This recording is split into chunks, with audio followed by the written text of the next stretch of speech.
एक बार भगवान गौतम बुद्ध अपने शिष्यों के साथ किसी पर्वतीय स्थल पर ठहरे थे। शाम के समय वह अपने एक शिष्य के साथ भ्रमण के लिए निकले। दोनों प्रकृति के मोहक दृश्य का आनंद ले रहे थे। विशाल और मजबूत चट्टान को देख शिष्य के भीतर उत्सुकता जगी। उसने पूछा, इन चट्टानों में तो किसी का शासन नहीं होगा, क्योंकि ये अटल, अविचल और कठोर हैं। शिष्य की बात सुनकर बुद्ध बोले कि नहीं, इन शक्तिशाली चट्टानों पर भी किसी का शासन है। लोहे के प्रहार से इन चट्टानों के भी टुकड़े टुकड़े हो जाते हैं। इस पर शिष्य बोला, तब तो लोहा सर्वशक्तिशाली हुआ। शिष्य की बात सुनकर बुद्ध बोले कि नहीं, इन शक्तिशाली चट्टानों पर भी किसी का शासन है। लोहे के प्रहार से इन चट्टानों के भी टुकड़े टुकड़े हो जाते हैं। इस पर शिष्य बोला, तब तो लोहा सर्वशक्तिशाली हुआ।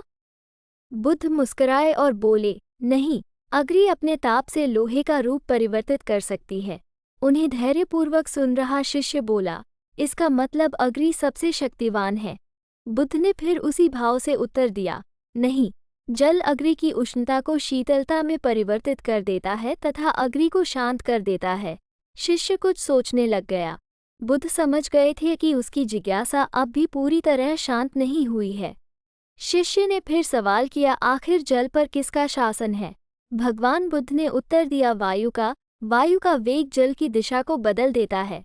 शिष्य कुछ कहता इससे पहले ही बुद्ध ने कहा कि अब तुम कहोगे पवन सबसे शक्तिशाली हुआ। नहीं, पवन सबसे शक्तिशाली नहीं है। सबसे शक्तिशाली है मनुष्य की संकल्प शक्ति, क्योंकि इसी से पृथ्वी, जल, वायु, अग्नि इत्यादि को नियंत्रित किया जा सकता है।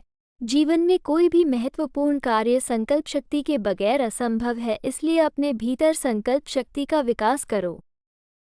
एक व्यक्ति ने भगवान बुद्ध से पूछा, जीवन का मूल्य क्या है?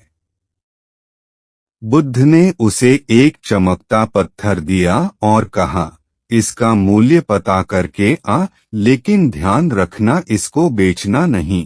वह आदमी बाजार में एक संतरे वाले के पास गया और उसे पत्थर दिखाते हुए उसकी कीमत पूछी।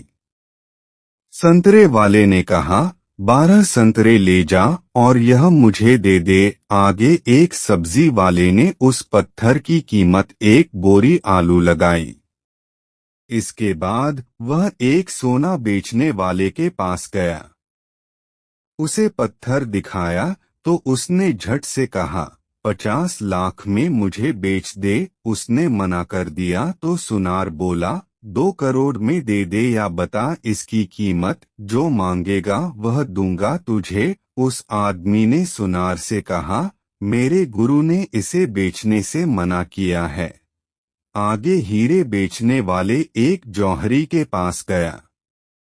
जौहरी ने जब उस बेशकीमती रूबी को देखा तो पहले उसने रूबी के पास एक लाल कपड़ा बिछाया और उस बेशकीमती रूबी की परिक्रमा लगाई, माथा टेका। फिर जौहरी बोला, कहाँ से लाया है ये बेशकीमती रूबी? इसकी कीमत नहीं लगाई जा सकती। वह आदमी हैरान परेशान सीधे बुद्ध के पास आया। उन्हें पूरी कहानी सुनाई और बोला, अब बताओ भगवान, मानवीय जीवन का मूल्य क्या है? बुद्ध बोले, संतरे वाले ने इस पत्थर की कीमत 12 संतरे बताई, सब्जी वाले ने 1 बोरी आलू, सुनार ने 2 करोड़ रुपए और जौहरी ने इसे बेशकीमती माना। ठीक यही स्थिति तुम्हारे जीवन की भी है। तू बेशक हीरा है, लेकिन ध्यान रखना कि सामने वाला तेरी कीमत अपनी हैसियत, अपनी जानकारी और अपनी समझ से ही लगाएगा। जीवन का मूल्य समझ आने के बाद उसने महात्मा बुद्ध को प्रणाम किया और चुपचाप वहां से चल दिया।